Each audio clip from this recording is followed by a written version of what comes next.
There are a lot of them.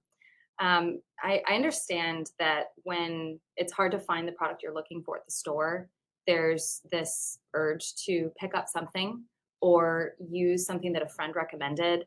And the risks with DIY or using products that aren't meant as disinfectants and trying to use them to disinfect means that you can be picking up a product that might not have any label instructions for you. That might mean that it doesn't include anything about how to protect yourself. And it could be something that could damage eyes or be harmful to skin or when breathed in, and yet it doesn't have any of those precautions on it. It also isn't necessarily going to be tested for what you want to use it for. So what that means is that, again, you're introducing chemicals into your environment without the added benefit of having them actually control the virus or other things that you're looking to control. It's not going to include that contact time that I talked about before. Contact time, remember, it's how long the surface needs to stay wet for it to actually work.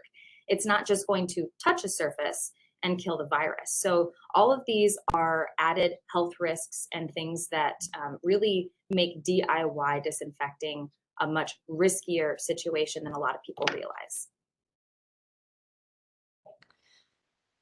I can definitely speak to that.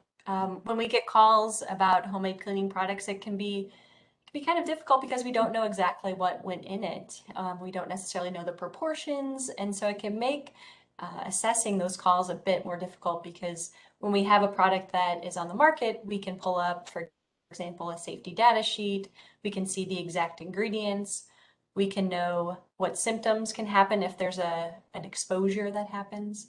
And so making those DIY chemicals can make it a little bit more difficult when you do call for help because sometimes it's just we're not clear on what exactly is in the product.